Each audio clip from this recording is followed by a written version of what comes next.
The month was August. The air was thick, heavy with the weight of monsoon clouds, as if the sky itself carried a secret it could no longer hold. In the far end of the village, past crooked alleys and half-broken mud houses, lay the old graveyard, silent by day, feared by night.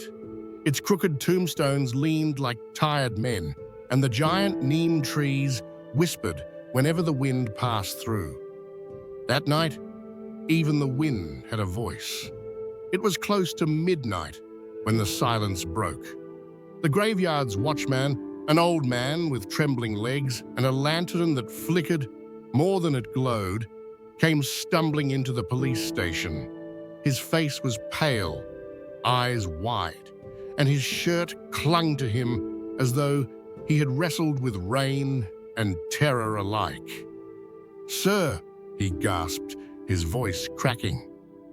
"There is someone in the graveyard. By the new grave. Not human, not woman. I don't know what it is." The station fell still. Even the ceiling fan seemed to stop. Malik Safdar, the officer in charge, raised his head slowly from the dusty files on his table. His sharp eyes studied the old guard. "What did you see?" Malik's voice was calm, but beneath it was a thread of steel. The watchman wiped his wet forehead with trembling hands. "She was just buried this morning, the young woman who died in childbirth. Her grave still smells of fresh mud, and tonight someone came, wrapped in a woman's gown, wandering around her grave. I thought it was her spirit at first, but when the lightning struck, I saw..." He stopped, his breath rattling. "You saw what?" Malik pressed. The guard's lips quivered. "A man, Sahib. A man dressed like a woman." A shadow crossed Malik's face.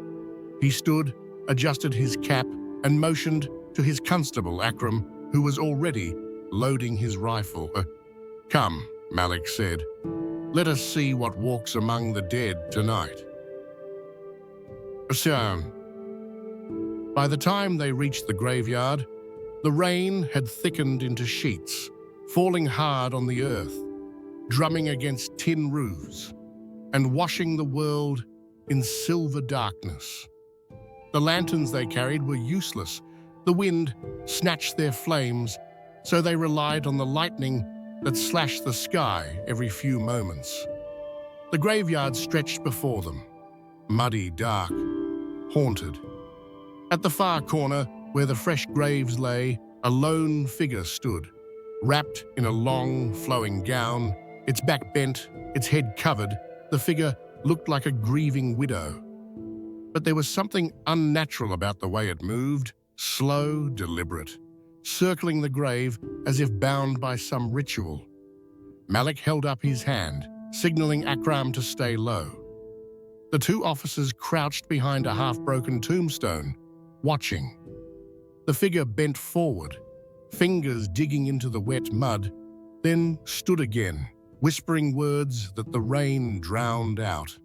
For 15 minutes, Malik observed, his sharp eyes narrowing with each movement. This was no morning. This was something darker. Finally, Malik straightened, his boots sinking into the wet ground as he stepped forward. His voice rang through the storm, loud and commanding. "Don't move! Raise your hands! I am Police Officer Malik Safdar, and I want to know what you are doing at this grave." The figure froze. For a heartbeat, the graveyard went utterly still. Only the rain spoke. Then, with a sudden shriek, the figure turned and bolted. "She's running!" Akram shouted, but even in that brief flash of lightning, Malik saw the truth. Beneath the wet gown clung not the form of a woman, but of a man. They had already set their trap. The graveyard had only two entrances, one from the north, one from the south. The police had blocked both paths. The figure ran, stumbled, slipped in the mud, and before long, Akram had tackled him to the ground. The gown tore, revealing coarse, muddy trousers beneath. The man thrashed, cursed, tried to bite like a wild animal, but they dragged him, soaked and screaming, into the graveyard's small security room. There, under the flicker of a kerosene lamp, Malik saw him properly for the first time. A young man, his face pale and twisted, his eyes darting wildly, his lips trembled as though words wanted to escape, but couldn't. "Who are you?" Malik demanded. The man looked around as though lost, then pressed his hands to his head. I don't remember. I don't remember anything." He shook violently, rocking back and forth, muttering nonsense. For a moment, even Akram shifted uncomfortably. Was this madness or deception? The storm outside howled, but inside, Malik's voice cut through like a blade. "Enough of this acting. Speak the truth. What were you doing at that grave?" The man's eyes filled with tears. His voice cracked. I did what Sain Baba told me to do. He said, if I want my wife's obedience, I must go to the grave at midnight." Malik's brow furrowed. "Sain Baba? Who is this Sain Baba?" The man trembled. His voice dropped to a whisper. "The holy man of our village. The one everyone bows to. He told me this was the way. He told me this was the will of God." And in that moment, Malik knew. This was not just a crime of superstition. This was the shadow of something far darker, far more cunning than a grieving fool in the rain. The true hunt had just begun. The rain had slowed by dawn, but the storm it left behind still hung heavy in the air. The mud roads of the village looked like rivers, and the graveyard itself reeked of damp earth and fresh fear. Inside the dim security cabin, Malik Safdar stood with arms crossed, watching the man they had caught. The young villager, his gown torn, his face pale, his lips quivering, sat slouched on the wooden bench. Every so often, he muttered under his breath, like a man caught between nightmare and waking. Akram slammed his palm on the table. "Speak clearly. You were digging at a fresh grave. What devilry were you up to?" The man flinched, stammering. I did nothing wrong. I only obeyed Sain Baba. He told me the spirits would grant me power, that my wife would never disobey me again if I performed the ritual." Malik's eyes narrowed. His voice was steady, cold as steel. "Your wife? Where is she now?" The man looked down, tears mixing with the rainwater dripping from his hair. "She is at home. She does not know." Malik leaned closer. "And you believed a man's words so blindly that you came in the dead of night, disguised as a woman, to desecrate a grave? Tell me, did you not stop once to ask yourself, if God wanted obedience from your wife, would he need you to dance in mud like a thief among the dead?" The villager whimpered, rocking back and forth. "He is Sain Baba. Everyone believes him. He heals the sick. He blesses newborns. He is closer to Allah than us." Malik's jaw tightened. He had seen this sickness before. The blind faith in false saints who twisted religion into their own weapon. It wasn't God these men served, but their own greed. And by morning, word had spread. A crowd of villagers gathered outside the station, their eyes filled with a strange mixture of fear and devotion. Whispers floated through the damp air. Sayin Baba's name? They have arrested his follower. The police are interfering with God's will. Malik stepped outside, his boots splashing in puddles. Facing the crowd, he raised his hand for silence. "People of this village," he said firmly, "your faith is being used against you. God never asked for graves to be disturbed. God never asked for women to be enslaved. If your Sayin Baba told this man to do such things, then your Sayin Baba is no holy man. He is Ibn-e-Shaitan himself." Murmurs rose, but fear still chained their tongues. An old man in the crowd spoke, trembling.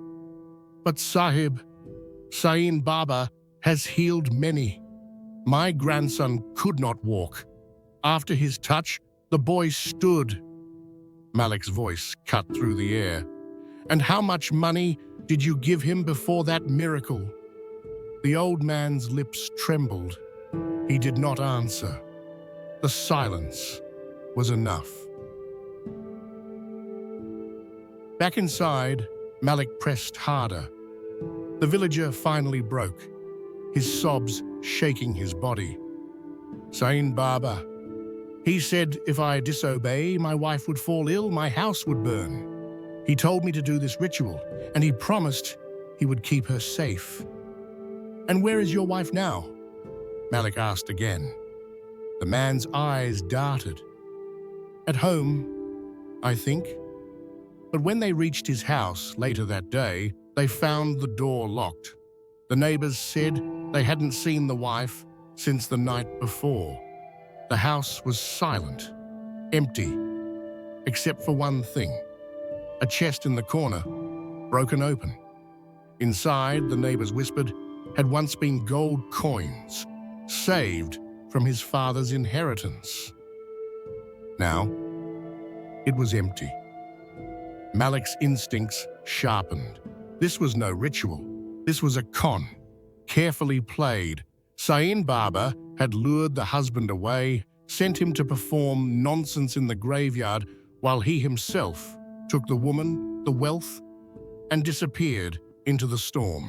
By evening, Malik and Akram led a search to Sayin Baba's place, a mud-walled compound on the edge of the village. Its courtyard was eerily still.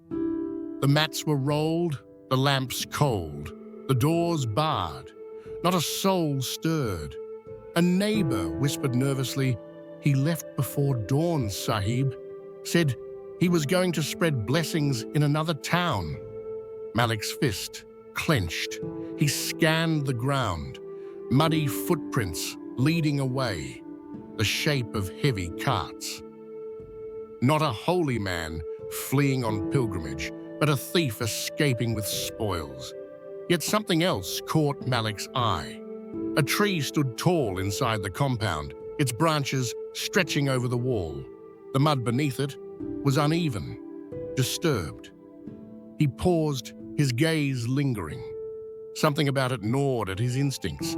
But with the light fading, they returned to the station. That night, Malik sat at his desk, files scattered. The storm outside whispering against the shutters. The young man sat in the lockup, still weeping for the wife he could no longer find. The villagers sat restless in their homes, torn between fear of police and worship of their saint. Malik's mind, however, was already racing ahead. This Sayin Baba was no mystic. He was a deceiver, a predator, cloaked in robes of piety. And Malik knew one truth better than anyone. The mask of holiness is the devil's favorite disguise. The hunt for Ibn-e-Shaitan had only just begun. The morning sun was a pale disk behind thick clouds, casting long shadows over the mud brick lanes of the village. Malik Safdar's boots sank into the wet earth as he walked with Akram, determination etched into every line of his face. The villagers whispered behind closed doors, their eyes following him like hawks watching prey. Some wanted to help, others feared Sain Baba's wrath. "Where do we start?" Akram asked, wiping rain from his brow. Malik's eyes narrowed. "The man we caught, he spoke of a friend, a chaudhry in the neighboring village. Sain Baba must have sought shelter there. That's our first lead." They mounted their jeep, splashing through puddles, and drove to the neighboring village. Small houses lined the narrow roads, their walls stained with monsoon mud. The local police were briefed and ready. Some villagers who had quietly opposed the Baba joined the search, but almost everyone still whispered of his powers, as if even believing in his magic might protect them from misfortune. They reached the chaudhry's compound just before noon. A tall wall enclosed the estate, and a massive iron gate barred entry. Malik signaled to Akram, then called out, "Sain Baba! Police, open the gate!" For a long moment, there was silence. Then a voice, smooth and mocking, floated from inside. "I am no one here, officer. You waste your time." Malik's jaw tightened. "We know you are here, Baba. Come out." The chaudhry, a portly man with a carefully trimmed moustache, emerged, feigning ignorance. "Sain Baba, I do not know any Baba. Maybe you are mistaken." Malik studied him carefully. "We know Baba took shelter here. He is not welcome to hide behind lies. Open the compound, or we will enter." The chaudhry hesitated. Malik could see the fear in his eyes. That fear betrayed more than any confession. With the help of local police, the gates were forced open. Inside the compound was quiet. Dust-covered carpets, overturned mats, and a faint smell of incense lingered. Malik's sharp eyes caught the signs. A large room with a locked door, heavy with iron bars. The footsteps behind it were unmistakable. "Unj numbers." Malik signaled to Akram, and together they approached the door. Inside, Sain Baba sat calmly, as if he had been expecting them. His robes were spotless, his smile cold and unsettling. "Welcome, Officer Malik," he said, voice smooth like silk. "I have been expecting you." Malik did not answer. "Where is the woman? And the gold from the young man's house? Speak, or the consequences will be severe." Baba's smile deepened. "You see, officer, people believe what they want to believe. I only guided the man to obey as he wished. But the world is cruel.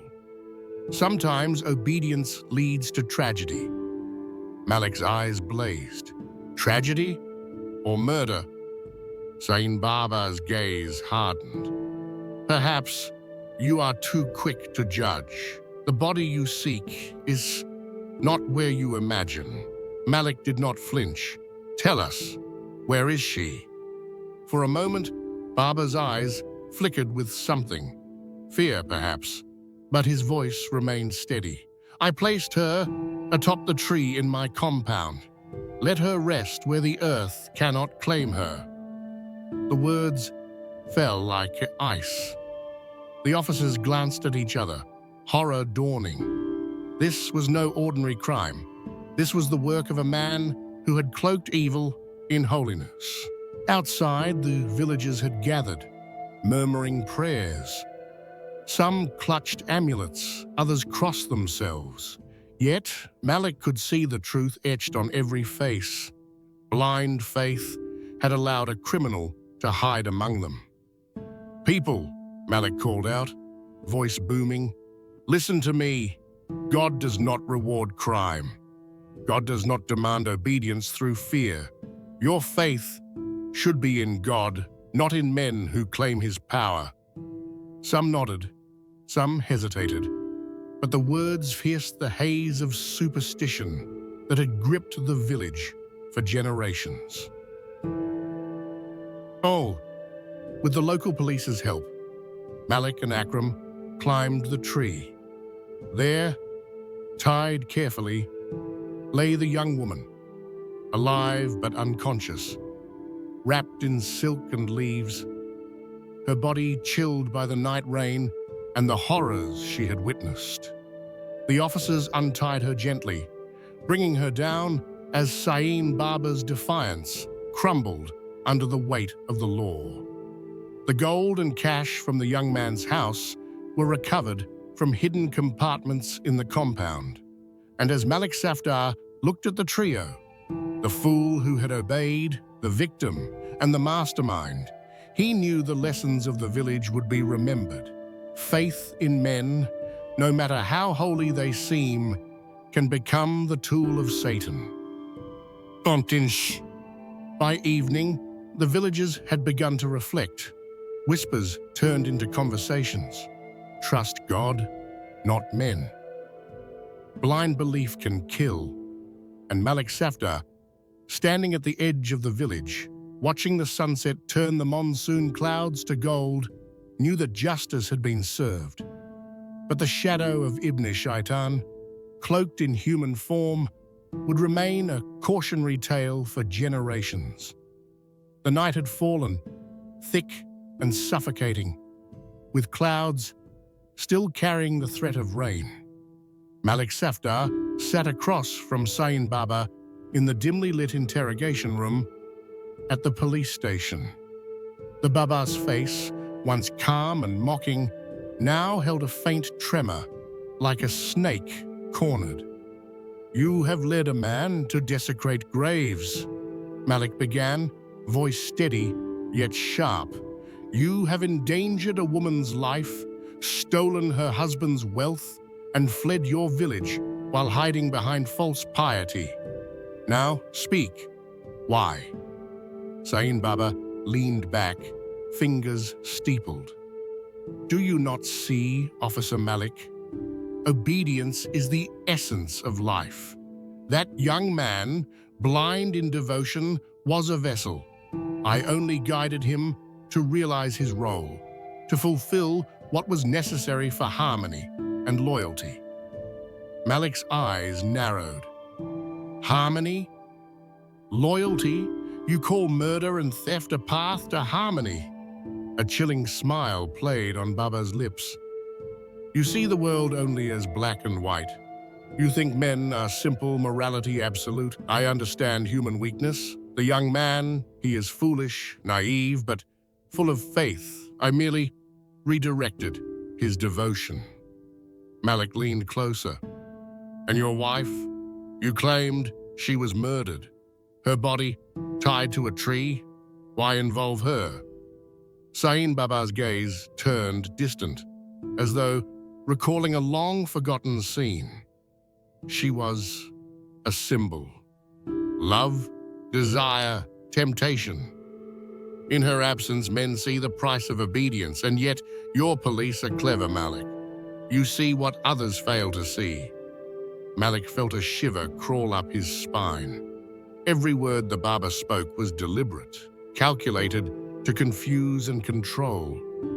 You hid in the Chaudhry's house, stole gold, manipulated the villagers. How far will your deceit go before justice finds you? Baba's eyes glimmered with dark pride. Justice?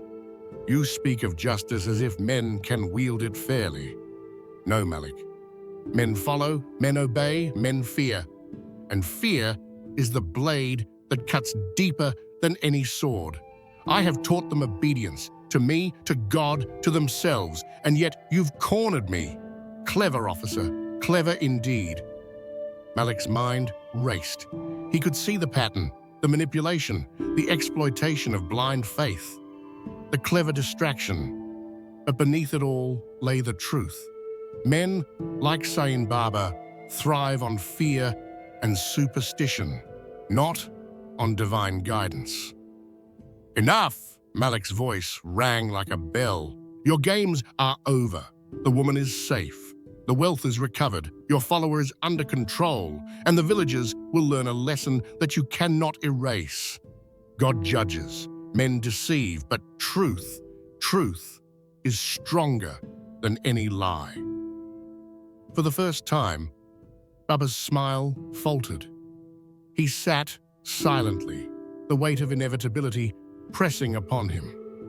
Malik Safdar's calm, unwavering conviction had stripped away the layers of illusion he had built around himself. Then, quietly, almost as a whisper, Baba admitted, "Perhaps I underestimated the persistence of one who serves the law and the truth.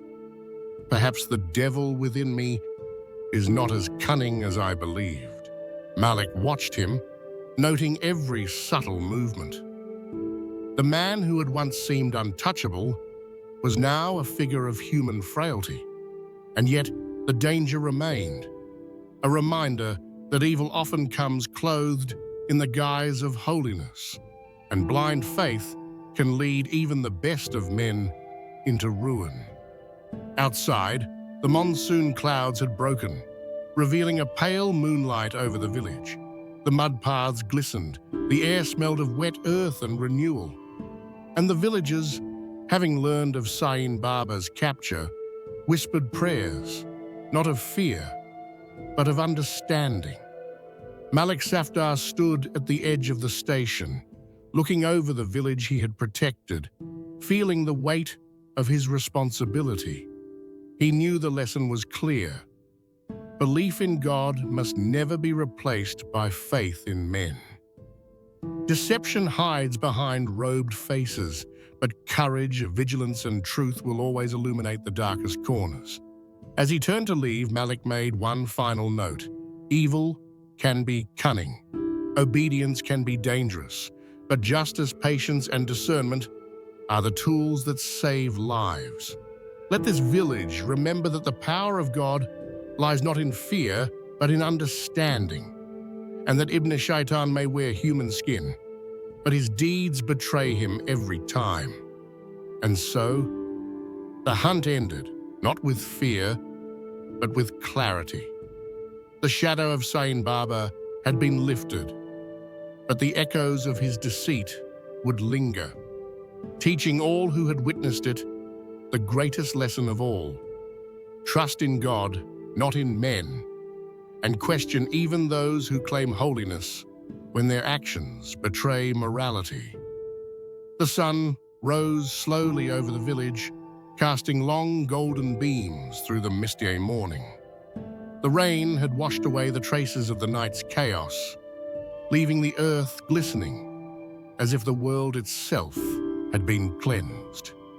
Villagers gathered near the edge of the graveyard and the small market lanes, whispering in hushed voices, some in awe, some in regret. The young man, who had once blindly obeyed Sain Baba, sat under a tree, head bowed. He had returned the gold, apologized to the families, and yet the weight of his own folly lingered.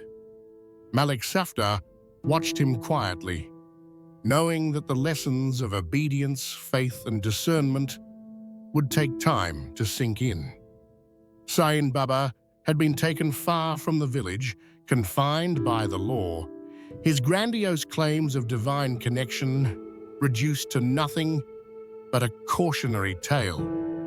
His wife's mysterious disappearance and the cruel manipulation of a devoted man were exposed, but the story left a scar on the hearts of those who had believed in him. The villagers, once blinded by superstition, began to speak openly. They realized that fear of men, masquerading as holy guides, had nearly destroyed the innocence of their youth and the peace of their families. Some whispered, "God judges, men deceive. Blind faith is the real danger." Malik Safdar walked through those village streets, now quiet, but for the distant cooing of pigeons. He observed the familiar mud-brick homes, the clay walls glinting in the sunlight, and the small streams running through the alleys. Here, every shadow, every corner of the village had witnessed the drama of obedience gone wrong. He knew that change was slow, but awareness had been sown. He stopped near the graveyard, staring at the freshly turned soil where the young woman had been at risk. His mind replayed the night, the rain, the shadowy figure, the tense confrontation, and the eerie obedience that had almost led to a tragedy. The memory sent a chill through him even in the morning calm. Then he addressed the unseen spirits of the village, and perhaps the living themselves. Do not place men above God. Question authority. Examine intentions. Evil can hide behind piety, and obedience can be deadly if untethered from reason. Faith in God is strength. Blind faith in men is weakness. Slowly, the villagers emerged from their homes, some kneeling in silent prayer, others simply reflecting on what had transpired. They had witnessed the power of cunning and deceit, but also the force of vigilance, courage, and justice. And in that reflection, a transformation began. Malik Safdar turned away, knowing his work here was done for now. The village would carry the story of Ibn-e-Shaitan, not as a tale of fear, but as a lesson of wisdom. Evil may wear human skin, but truth and courage illuminate even the darkest corners. And as the sun rose fully, scattering at the last shadows of night, Malik Safdar whispered to himself, "Let this village remember, God is our guide, not men. Question, observe, and act wisely. For only then can the darkness of Ibn-e-Shaitan be banished from any heart." The wind rustled through the trees, carrying the faint scent of wet earth and new beginnings. Life would continue, but the shadow of the past had left its mark. A mark that would teach generations to come the most important lesson of all. Vigilance, faith, and discernment are stronger than fear, superstition, and blind obedience.